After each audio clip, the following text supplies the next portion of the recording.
Hey, okay.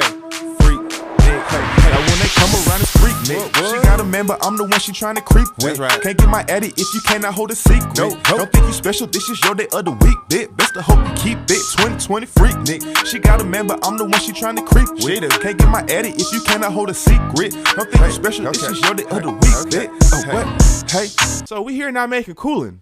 And as usual, I like to bring you guys, people that I find not only chill because I have to sit in a room for them for about 30 minutes, but they serve some type of purpose to the entertainment life or things like that. So today I brought Mr. Simon on, and he's here to talk about his life. He does a pretty interesting aspect in Nijmegen where he kind of brings the dirty paperwork to the music industry.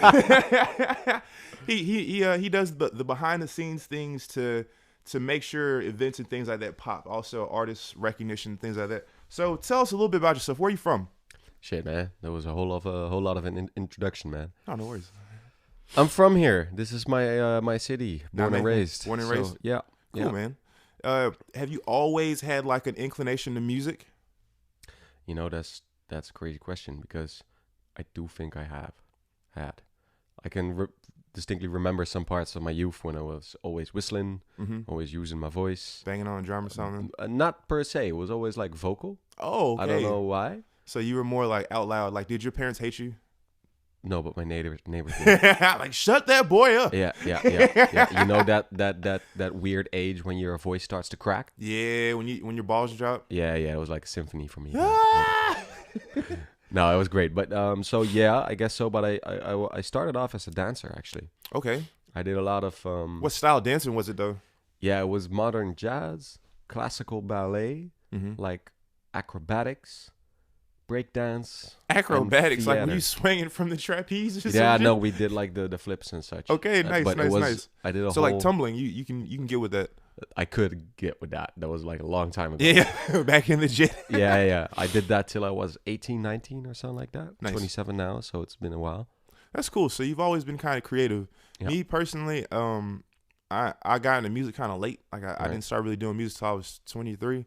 But I've always been in like choir or something in the church. Like, did your parents ever have you doing anything like that? Did they let you explore your talent? Yeah, of course. We have like a place right here that's called the Lindenberg. Oh, okay. Which is like a cultural center. The one here in the city center. Yeah, the big nice. ass building. Nice. I did like all the courses there. I tried everything. You were the man up there. Is that where you did your acrobatics as well? No, yeah, I started there. Yeah. Okay, cool. And then I grew to Arnhem. Yeah. So yeah, I did. So a lot were of you things. like too big for Nijmegen at that point? You had to like. No, it was like how do you call this? Like a vooropleiding, so like an education before your education. Yeah. For dancer at the Artis. Okay. In Arnhem. So no, I didn't become too big for Nijmegen, but I got courses. Yeah, and those were in Arnhem. They just happened to be in Arnhem. Yeah. Oh, cool. Yeah. Well, hey, shout out to Lindenberg for providing opportunities for the youth in Nijmegen to get it in. I think it's cool how cultural the Netherlands is. Because from an outsider's perspective, when I come here, I mean, you're in Amsterdam. Literally every other person has a guitar or a trombone or some shit in their hand. Yeah, that's true. And the longer I'm here, the more I dive into the music industry here, I notice that the government provides a lot of opportunities for artists to be artists. Because in America, you tell your parents, I want to be an artist, they think you're going to be struggling for the rest of your life. Like, no, that's not a good idea. I still struggle telling some people that my feeling. But in the Netherlands, it's like, no, you guys can find ways of getting funding and things like that. So my question to you is, how long have you been, or before I ask you how long, what exactly is your role here in the music industry in this area of Gelderland? My role in the music industry. Yeah, like what do you do? I know for those who don't know, you work for an organization called Poppunt Gelderland. Yeah, and Cultuur Oost. Cultuur Oost. And Cultuur Oost. Is that out of Arnhem? Yeah. Technical check. Yeah. I just had to show the audience my ass for like ass check. Yo, and before we go any further, I just want to say I don't know when this is going to come out, but this was filmed in late March, and so I just hope the corona situation has gotten better by the time this comes out. Or Or this is going to be a crazy piece of work in the post-apocalyptic society. Exactly. Cult movies are going to be made about this conversation, man. Like when shit was still good. Yeah. Oh man, I've been trying not to talk about the coronavirus to people because it's all you fucking hear about. But I as you mentioned, like I gotta get this on footage. I got it. Yeah, of course. We have the 1.5 meter distance between this, so we're great. See, he set this up, so he was already ahead of the game. Yeah. So, all right. But Culture Oost, is that out of Arnhem? Yeah. Okay. Because I thought I've seen that name before. What is that exactly? Or maybe you want to explain both of them. Like what? Yeah, I'll explain both of them for like. This is a 3-part story. I'll try to keep it snappy, but sure. Let's start with like Cultuur Oost. Sure. You know, I'm a bit of that guy that has his university degrees on the wall. Ain't nothing wrong with it. Because I'm kind of a nerd. You deserve that shit. Always been. Thank you, man. Yeah.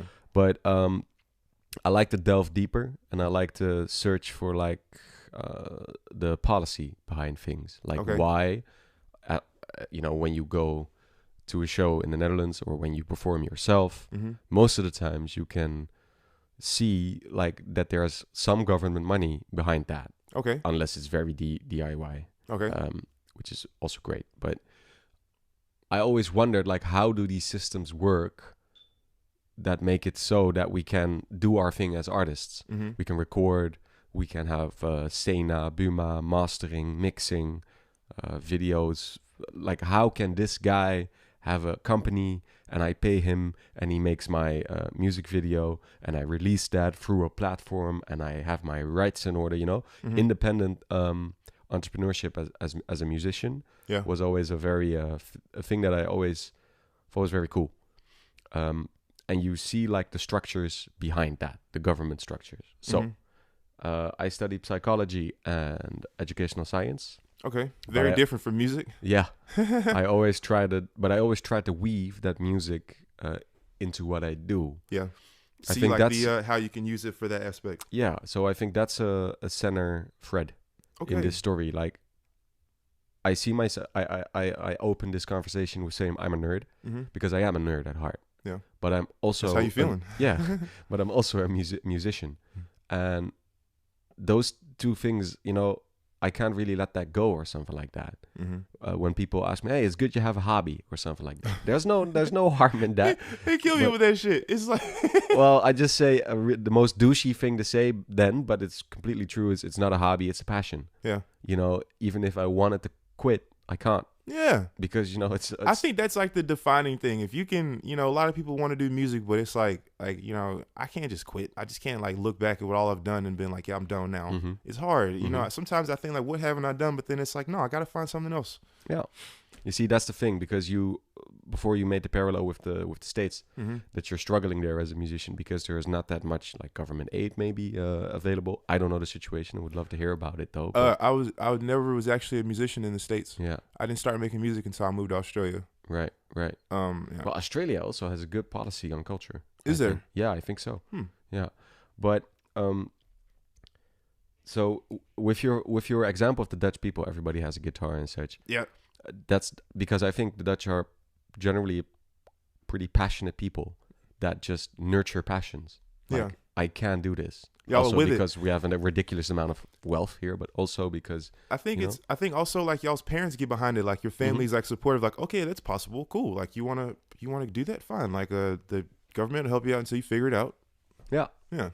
I think that's the gist. I think it makes it better for them. Hold on, it's really bothering me because my camera beeped a second ago. I want to make sure it's still twerking. Yeah, no problem. After brief technical checks, damn, nothing's working right these days. So that was you described why you got into it, but what is Cultuur Oost? Cultuur Oost is one of those organizations that's government funded. We are funded by the province of Gelderland. Okay. That has the explicit, how do you call it? Rights? Opdracht. No, not rights, but like the task. Yeah. To form a vision about cultural policy, to have knowledge in-house for organizations, for artists, for governments, for everybody, to be like a central hub of of policy input. Policy meaning like how things are gonna go, or like what the event list is gonna look like for the year. Like what No, you mean policy? yeah, like the step behind that, you know, Okay. like who gets the money to make event lists for a year, and what kind of Oh, events so that's are like preferred. gatekeeper. No, not like that. Not like that. We don't have any power, so to Okay. say. Well, power on our expertise, Mm-hmm. but it's like just see it. No, I work in an office. Mm-hmm. Most people are pretty old, like older than me. Yeah. A couple of young people. They don't now. know the hottest hip hop songs. They don't. No, they don't know. No. Their kids know. No, their kids. Yeah, know. of course. And what we do is we keep on tabs with what's going on in the province for the other government-funded organizations and the entrepreneurs that Yep. do it themselves. Yep.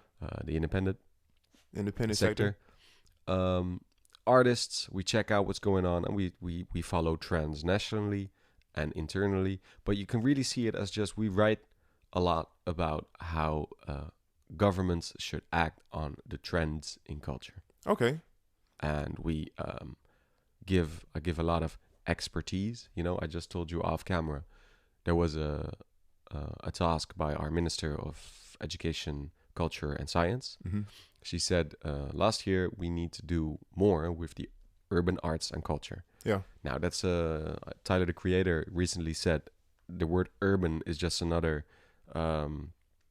way of saying the N word, Yeah. because it's exclusionary in a sense. True.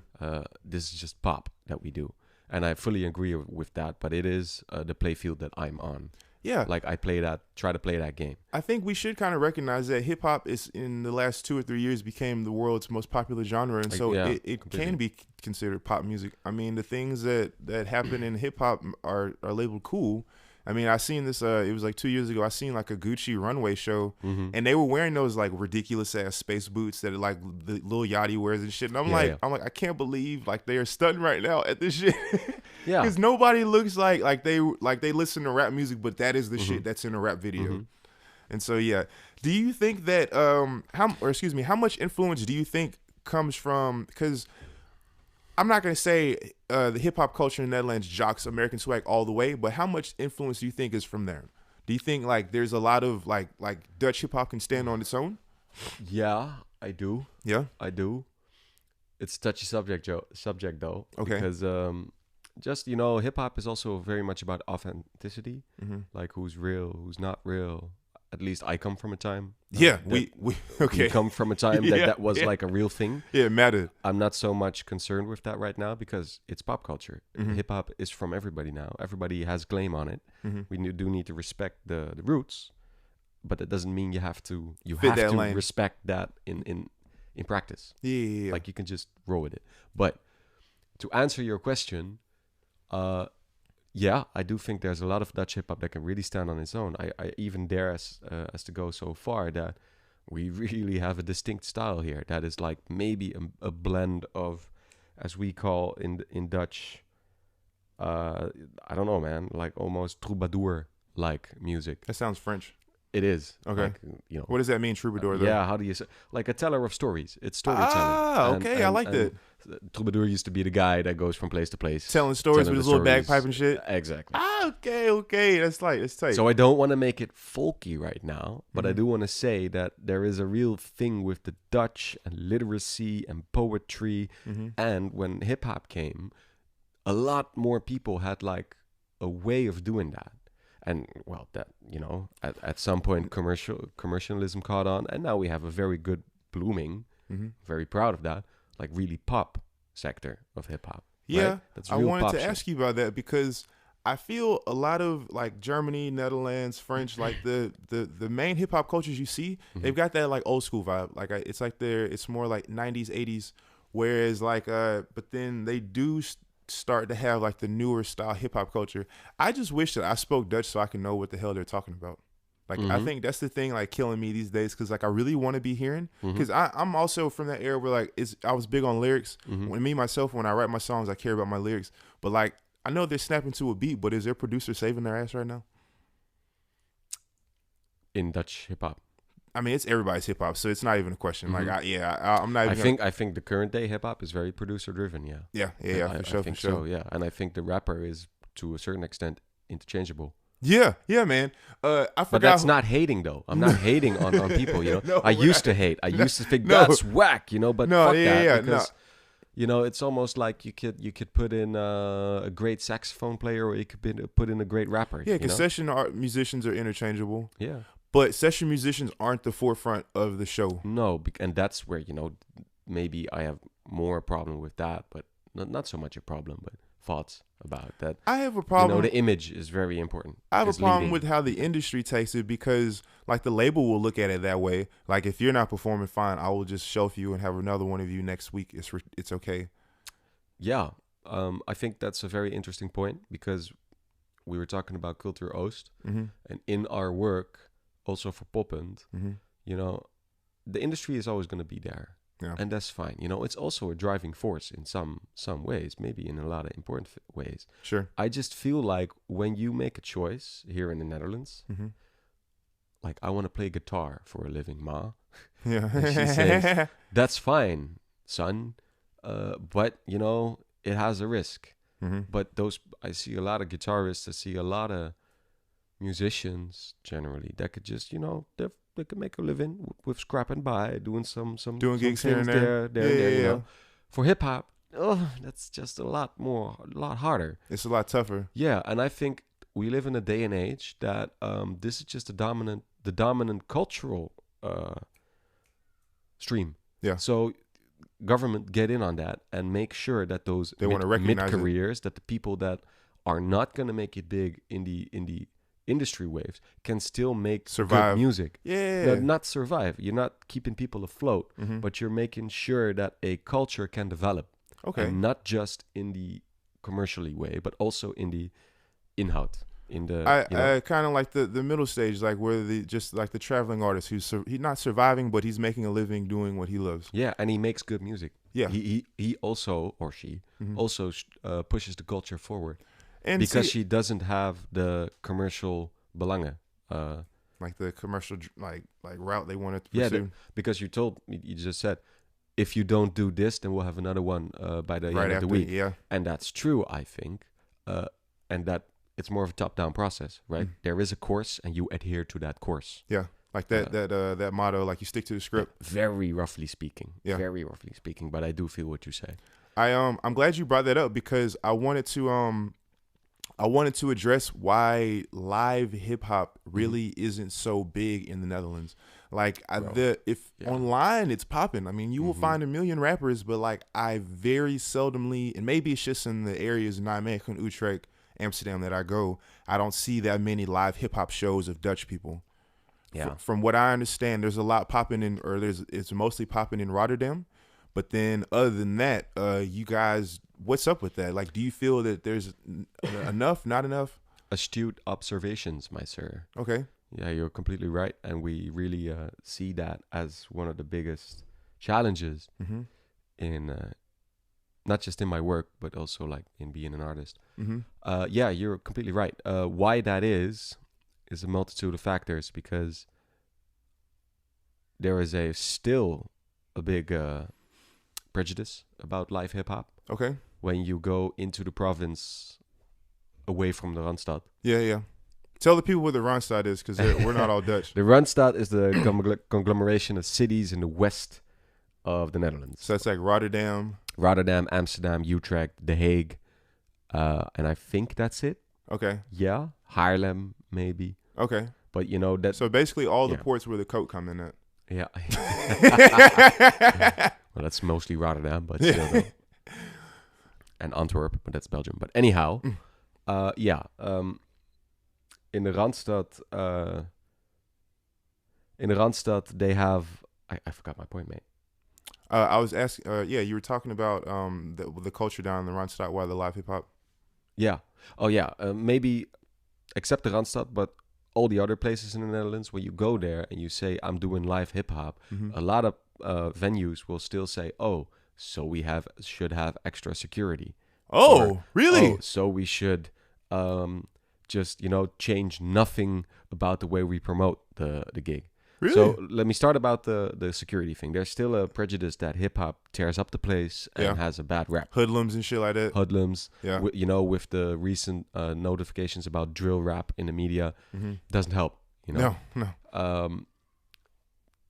It has been proven that is not the case anymore. You know, we had a time in the 90s, early 2000s that people were fucking up, and of course people still fuck up now. But the culture has grown up that we say to each other as artists, from yo, dude, don't do that because you're hurting us all. They're not going to book us anymore. Yeah, you know that. So that's good. You know. So you're saying like the hip hop artists of the past had like a factor in why like today's hip hop is not so popular.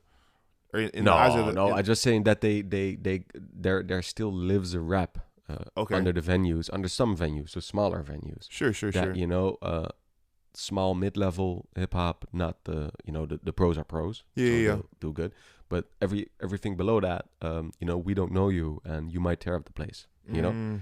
Yeah, you come in. I see what you mean. It's like you come in with. Should we have extra security? So that's more costs for us, and you already. So no, we're not going to do it. Damn. So that.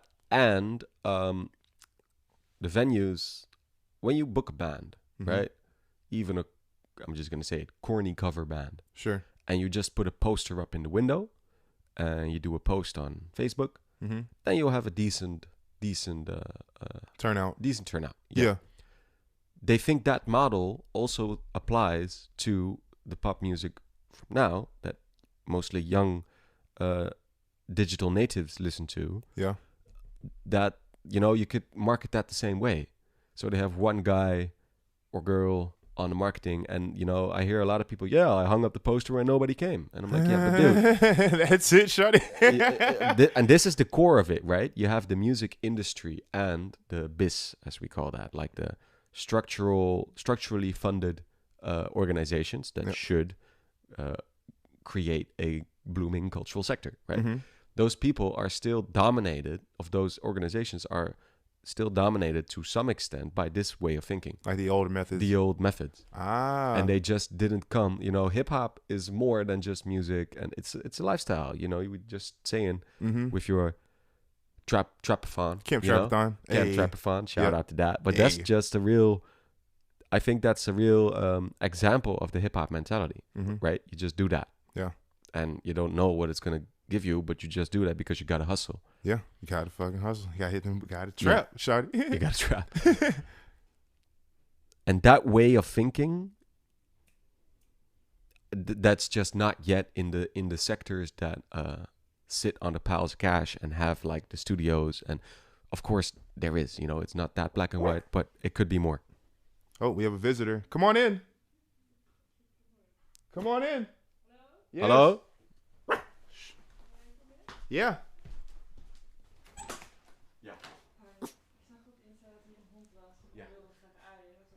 Hey, you gotta come say hey to the camera now. You messed up the podcast. You gotta be in it.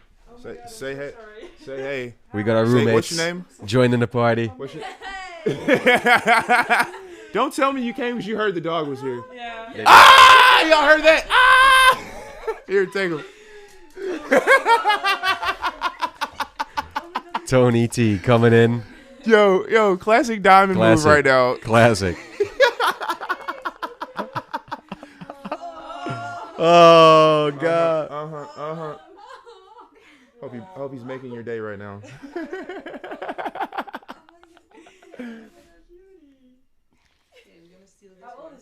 Oh, he's 4 years old. Yeah. Diamond. Like on the ring. Diamond. Or y'all would say diamond.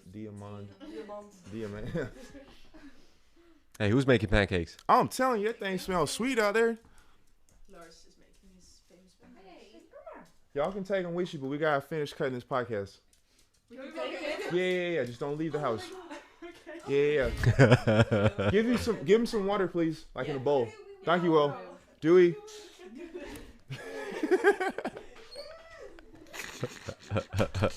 You just made their day, bro. These girls have nothing to do all day long. Damn. Yeah, because everybody's all quarantined and shit. That's funny. That's just funny. Made their day. Wow. Okay, back to...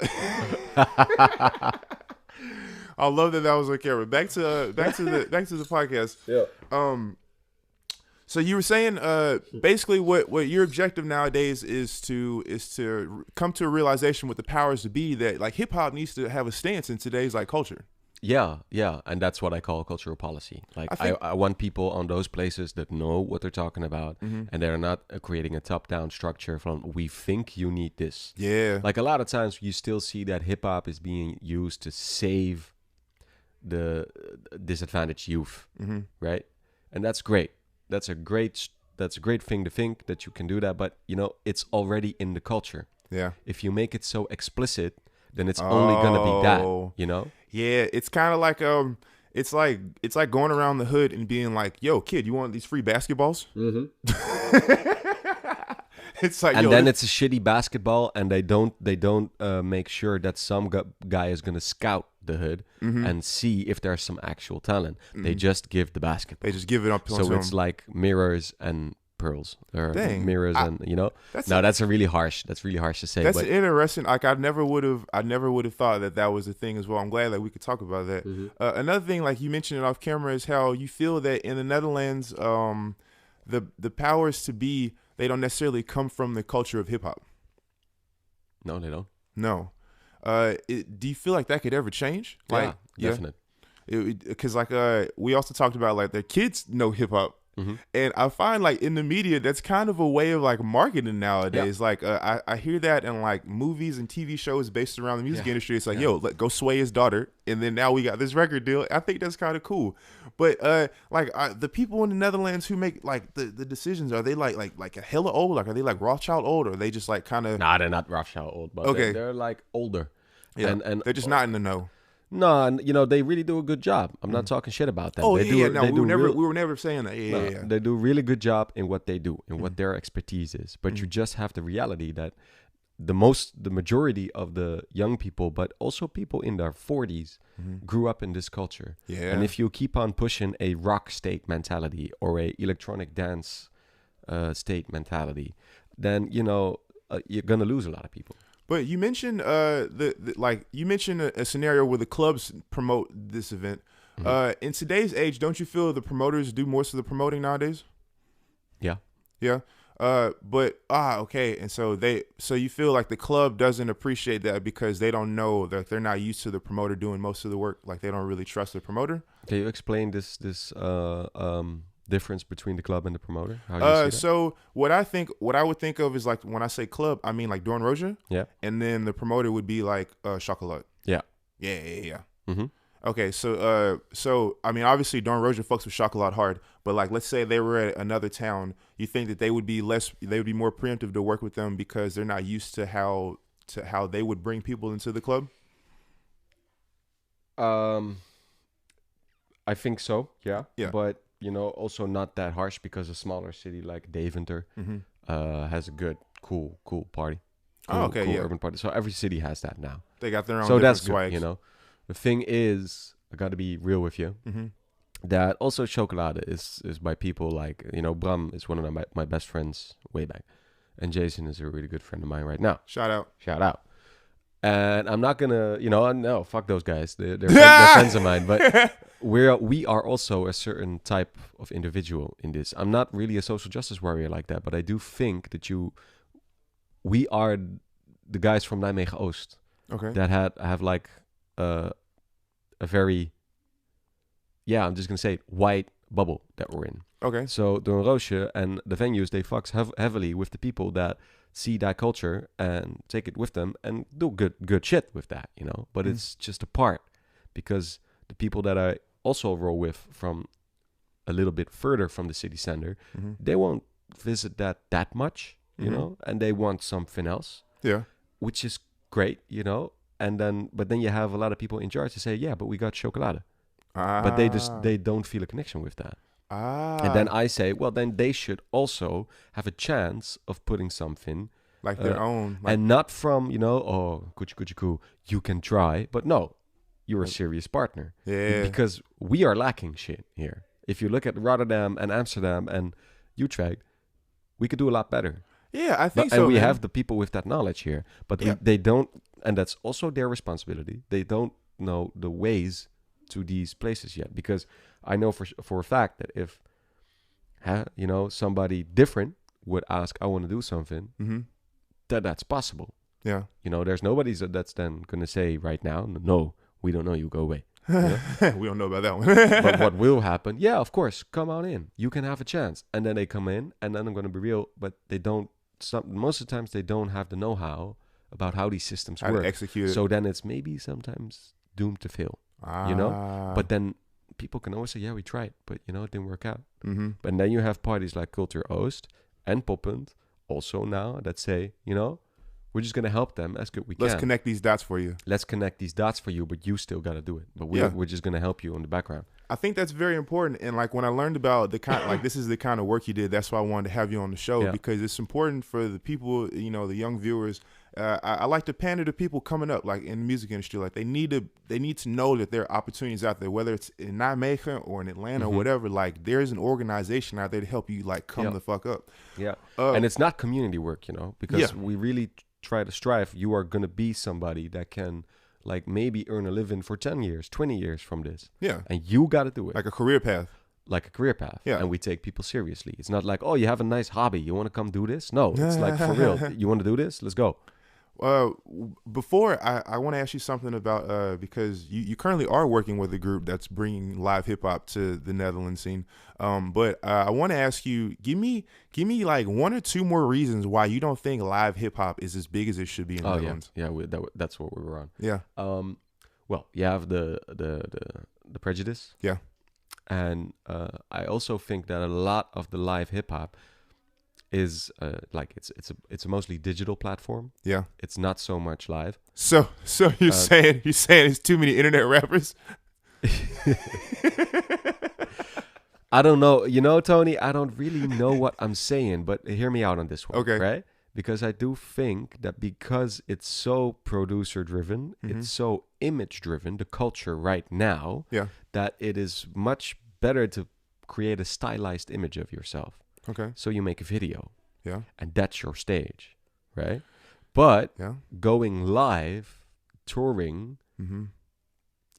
let's be honest, it's a grind. Yeah. It's just a grind. Yeah. And you really have to do it. And it's even more of a grind when you're in a CB venue and it's half empty. Yeah. But so, and I think that is keeping young rappers and young producers from thinking, you know what, I just want to tour. I want to go on the road as quickly as possible. That's what I think. But like, yeah, I mean, I see what you mean by like creating a style online because it's easier for a million people to see you on their phone than to see you in live. But like, plus you earn a lot more. But at some point, you have to go on tour because you got to start making money. Like, I mean, those streams can only look cool for so long. But those streams earn you a lot of money. Yeah, but like, unless you're in the A circuit, like filling arenas. Yeah, or no. Let's start with filling Doornroosje, the big zaal. Yeah. Then you can earn some good money with that, but nobody starts there. Yeah, of course nobody starts there. Well, I mean, even like, yeah, of course nobody starts there. But when I mean like the live hip hop scene, I feel like in Nijmegen, besides the Action Party, I have never seen any live hip hop shows in Nijmegen. Oh. I've seen one like Rap Circle at Underbrook. Shout out Underbrook. But other than that, no, I've never seen any. Right. Yeah, and so like, you should check out the Poppunt agenda then when it goes live. The which one? The Poppunt Gelderland agenda. We're working on a website that bundles all these things. Oh, and, sweet as. You could check out a lot there. Say one more time. Poppunt what? Poppunt Gelderland.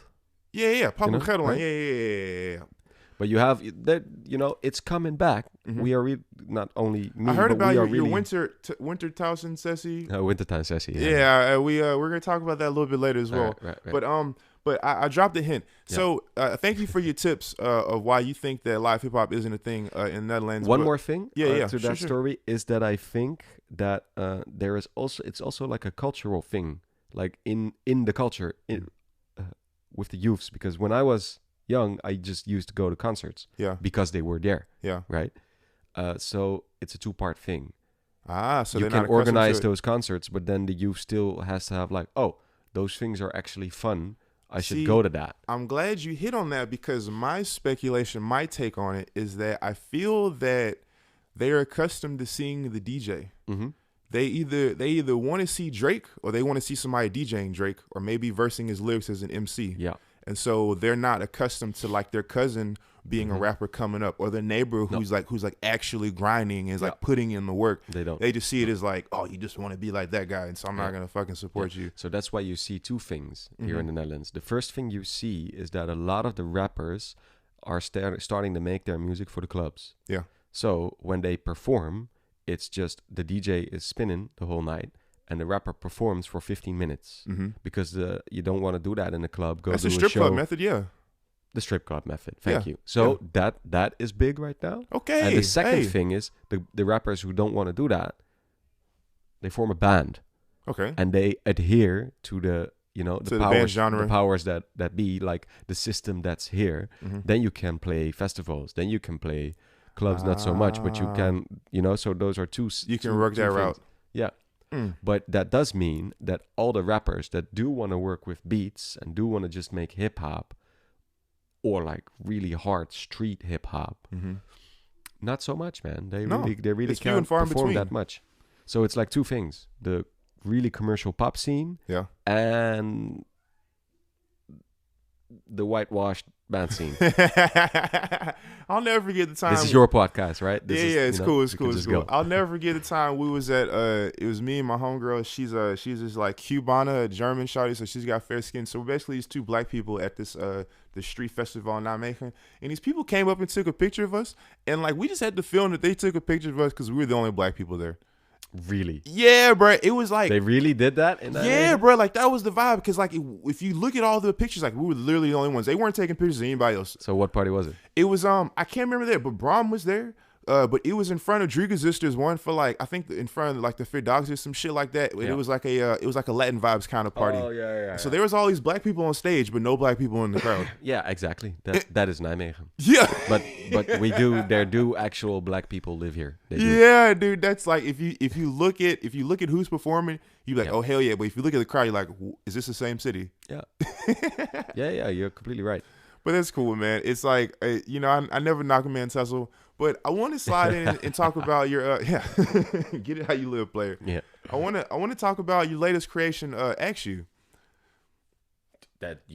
My latest creation is not Axu, but I do try try to help those guys. Well, you're because from my understanding, you're the manager. Nah. That's another Simon. Okay. Simon. That's another Simon. We do talk a lot. He's a very young guy. He's 19 years old. Well, shout out to that Simon. Shout out Simon. And I'm glad we just turned the camera off. Keep it.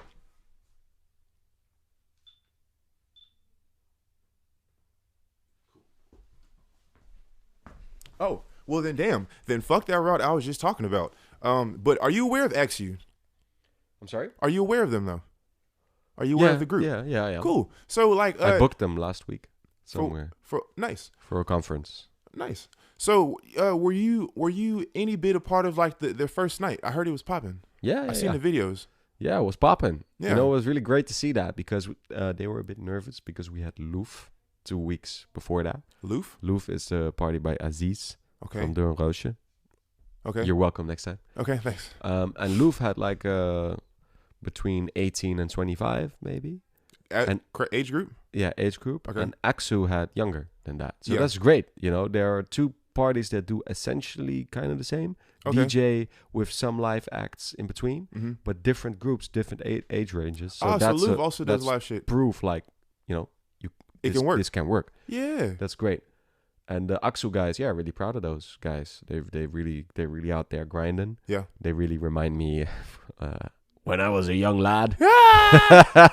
I worked with a few of those boys in the studio before, and so like that's why I'm aware of them. Yeah. And when I first heard their idea online, I thought it was cool because it's like I said, I've never seen live hip hop in Nijmegen before, and so that was like my first time being like, okay, like this is a step in a good direction. So shout out them boys, keep grinding like you're doing. Yeah, that's cool, man. But maybe for your idea, I grew up in the city, and when I was 15, between my 15th and my 20s, I think there was live hip hop like minimal twice a month here. Oh, And So it was popping back then. Yeah, it was really popping. And when you were a rapper Mm-hmm. and you showed promise, you could play everywhere. Like Mm-hmm. I played so much back then, and that's gone now. That feeling, like Because that of, feeling. well, because of the financial crisis hit pretty hard, Mm-hmm. and that's the first thing they cut back on. It was like the arts Culture funding. and those kind of. So that all disappeared, Damn. and now it's starting to creep back. Mm-hmm. I hope this Corona shit doesn't. Blows over, yeah. Like You know, it's affecting a lot of artists recently because like their gigs are being canceled. It's kind of the start of the season or whatever. Yeah, man. Yeah, But- that's harsh. A lot of people are just they see in their monthly Their their funds month's going. rent just evaporate. Damn, yeah, I never thought about it like that because like like these people really grinding and that's how they get it, and now Yeah, they they can't don't do shit. they don't have paychecks. They don't have a loan list. Yeah, They like just, a salary every month. Yeah, like yeah, that. Yeah. So what kind of advice would you give to like an upcoming artist in a sense like that? Like, or no, let me backtrack. Do you think it's important for artists to recognize the business side of the music business? Because I say that because a lot of artists, they choose to live in the low light. They choose to live in ignorance. Yeah. I hang a lot with politicians, Mm-hmm. so I try to phrase this as such. It completely depends on what your goals are. Okay. If you want to just make music and release that, then we live in a day and an age that you can do that. Yeah. It's not necessarily going to cost you an arm and a leg. Yeah. So if you just want to do those things, then you can. Yeah. If you want to make a career out of it, then of course you have to know about the business side of it. Yes. Of course. I know a lot of people that are signed also with the big labels in the Netherlands. Yep. And, they do a lot of things good. If you were with a label, yeah, you go around. Yeah, It's it great. makes it pop. They do a lot of work for you. Yeah, that's great. But sometimes I worry, do you know what your contract entails? Yeah, like do you know how to collect the rest of that money? Well, What it's you gotta not do for it's that? not just about the money, but it's also about you as a person, Mm-hmm. your identity Mm-hmm. as an artist also. It's great. A label is also a great way to just get, the fucking rocket flying. Yeah.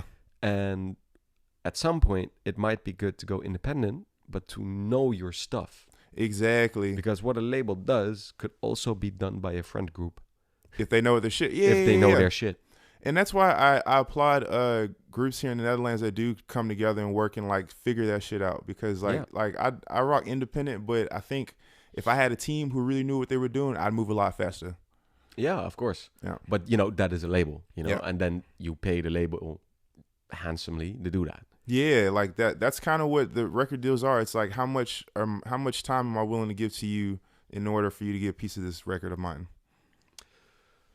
Can you explain that? Can you make that What I meant concrete? is, it's like how much time am I giving to you? Meaning, how much work am I giving to you that I'm not doing myself in exchange for a piece of the record? Mm-hmm. Because you could do marketing yourself, you could fund the marketing yourself, Mm-hmm. but you could also delegate that on to Yeah. the label. But then they're gonna want a piece of the record. Yeah. Yeah. So let me ask you a question. Sure. Do you think that you asked me, do you think artists should know about the business side? Yeah. Then my question is, do you think an artist should do the business side? He shouldn't necessarily. I mean, if they can do it themselves, yeah. But I always recommend somebody overviewing what if you ever somebody else doing it for you, always like check over their shit, double check what they're doing, making sure they're not skimming nothing off the So top. that's a definite yes. So Yeah. just do it. Also, Yeah. when you have people doing it, you should also check it out. At least know what's going on. That Yeah. way, it's not like a situation where they've been doing it for 5 years and you don't even know how to handle your accounts. Yeah, I could feel that completely. That's a really good way to do it. Mm-hmm. But I also see a lot of artists that are just wrecks of people. Yeah. They can't handle their shit for nothing, but Yeah. they make amazing music and they are an amazing personality. Yeah. They generally they have great success Mhm. because they can do just what they're good at, Mm-hmm. and that's make music and be a personality. Yeah. They don't have to do taxes. They don't have to chase their mean, accounts. I I think they should know. Yeah. I think they should know, but I worked with a lot of those free spirits that as soon as you come with a bulleted list, Mhm. they just cry. Yeah. So And I heard it be like that, but you know, because in the music, like nobody, like let's say you cut a record with somebody, they don't want to talk about like, you know, like splits and shit like that. But like it should just be common knowledge that like if you want to do business with me, the prerequisite is we have to talk about how much money everybody's getting. Yeah. I mean, I understand creatives, they just want to be creative and shit. Yeah. But in my aspect, you're setting yourself up for failure. Like you're setting yourself up. But failure in what way? Failure in someone to take advantage of you. Financially. Yeah. Which financially, like, I mean, money isn't everything, but if you're a musician, like you can only be a musician for so long. That lifestyle that you're living is only going to last so long. And if you're so successful. Could change, though. Could change. What could change? Don't you think like rappers are going to be like the blues musicians? The old blues musicians. Yeah, because the longer rappers stay in the game, the more they start saying shit like I say, like they start having moral values. Mm-hmm. Yeah. But what I'm saying, though, is that like decisions that they make when they're stupid affect them later on, like Lil Wayne. Like Lil Wayne, his record deal when he was 16, 17, held him up at the tender age of 40 or whatever. You know, shit like that. And like he got lucky that he was a star so much that it didn't really matter. Yeah. But other artists, like, you know, you could... If you're a one-hit wonder, you sign the wrong paper because you don't do business. You're fucked. But that is like then you start making music for the industry, because when you don't make that hit, then you're done for. And I never think that's a good strategy. I think you should just. But what do you mean by that? Like what? I mean, I believe you shouldn't chase trends. But what did I say made you think of that? Well, you said like. For the people that don't make that hit, they're done, and then they are screwed over because they don't have any more money. Nay, and they don't. I meant for people, we have a thing called a one-hit wonder. Like you know what that is. I'm saying those kinds of people, their career went like this. Yeah. And so like, you know, once you're up there, you got all this money. It's very critical the steps that you take in life, because all that can be gone in the blink of an eye. Mm-hmm. If you really only make one song, like some people are cool with that, you know, they get out of the game. But like, I think when it comes back to the business side of things, and when they were coming up, they could have signed one wrong paper and their publishing could have went to their manager who fucked off. Yeah. Yeah. So yeah. It's not necessarily about chasing hits. It's just more so that like, whether you're a superstar like Lil Wayne or a one hit wonder, I think you need to know the business either or.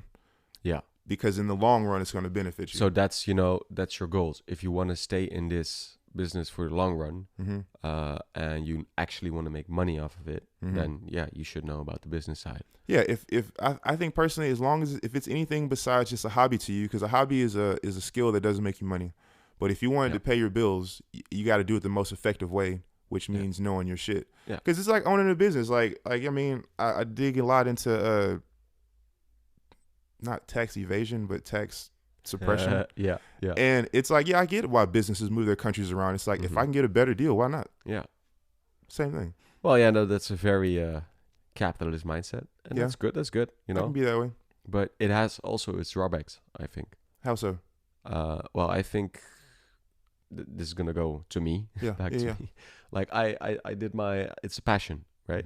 I always do it next to my main thing, which is study or work. Music. Yeah. But that doesn't mean I shouldn't go hard in it. Sure. So I make an effort and I try to make something beautiful, something that I love. And after that, if I see people want to pay for it, then I'm going to become the capitalist. Yeah. But that's only then at the end of the process. Sure. Right? And I can say, you know, on camera, it's pretty good having that. It's a pretty good hustle, you know. Yeah. I could do some fun things with the money that I make off that. But it's not about that. It's mostly about doing the shit that I do. Yeah. So that's my goal. I just want to do what I do. And if I can make money with that, great. But I'm not going to pursue more money. You know, I'm just going to let it grow organically. Yeah. Maybe there's going to be a point that I can just say, fuck it. For a musician, though, for somebody striving to solely live off their music, like, isn't that kind of the point, though? Isn't it? It's not necessarily make music with like the end goal of being a superstar, but making music, what I like to say is make music and recognize that like the potential for this and this and this is there. Yeah. Because if you don't, somebody else will. And it's like it's like managers. Like that the manager's whole job is to see talent in someone. Yeah. And they know facilitate that talent to make sure their talent can bloom. Exactly. But in that facilitation it also entails like financial stability. And that's where the label comes in. Also, it gives you how do you The call funds. it? The funds Yeah, they to give you live, the to guala. be yourself, to maybe do in some investments, and then you can just be you and do your thing. But at the end, that investment has to come back. Yeah, It exactly. doesn't necessarily has to, but They say record deals are just loans, and that's why a lot of artists are just doing it themselves now. Because it's like I would just rather ship this away for some years and then just get it out of the way. yeah. But when you, as an artist, do it yourself, then you have to get creative because you don't have like most of us don't have like $250,000 just lying around. No. So, you have to that's a good house maybe $250,000. Yeah. So hell yeah, it's a nice ass house. yeah. So you try to cut corners, maybe get creative there, which is good, which is also entrepreneurship. Yep. And you got to work. On So the you side, got to make money somewhere. You got to hustle. Yeah, and that's time away from you being a free-minded artist. You know what I'm saying? Yeah. My music tends to get very, I don't know. You got to take that then. No, it's okay. My music tends to get very formulaic, if I work too hard. So when I told you, when you came in, today is my music day. Yeah. I try to just make music. Just be creative on this day. Yeah, just be I creative. like that. And that is very rigid way of going about with creativity. But for me, it works. But not for everybody. Some people just, when they have one job a week, they go crazy. And that's not to say that they're lazy, but it's just they work different. Yeah, everybody's got their own way of getting it out. Because Yeah. me personally, I just wake up like, all right, it's 9 o'clock. I should probably go to the studio. Yeah. But cool. We're gonna wrap this thing up because I realized my parking meter ran out about an hour ago. Yeah. But it's okay. It was great. Yeah. Thanks. Let's hope the ladies fighting the corona somewhere chilling. Yeah. Let's do it. Let's hope. Shout out to Nijmegen if you haven't given me a ticket on this. But I want you to, because like I said, I think what you do in the organizations that you're a part of are really important. Just give the young people coming up like one final tip, like, especially around Gelderland, like if they want to be a musician, like what's some things they can look out for to find funding or just a good way to start? Well, you could also, first of all, a shameless plug is just holla at me. Holla at Tony, maybe. Yeah. I'll have your social Instagram on yeah, so check the link down in the description. Yeah. And we could always talk, we could always talk, and I could show you some of the funds that are available for young upcoming musicians in the Netherlands. And we just advise you, and if I don't advise you, we could always find somebody else that can advise you over the certain questions you have. We have a big network in stages, big network in production, like studios and rehearsal rooms and all those things. So just stay in touch if you have questions about that. And another tip is, for me, get involved. Also get involved politically. Be that guy, be that girl that just has ideas, and just say it, man. Because it's your stage right now. Yeah. If you don't claim that stage, somebody else will. Ooh. And another paradigm will continue to stay. Competition. Nice. And that's my 2 cents. Well, cool, man. It's been excellent talking with you. It's been really informative. I wish that we had more time to get some shit out. But next time. Yeah, exactly. Next time we'll figure out another appointment for that. But hey, we're gonna slide. I'm gonna go collect my dog from these Dutch women, and I'm gonna hope there's not a ticket on my car. So we'll fuck with y'all later. 1st and the 15th. I highly doubt it. Bye.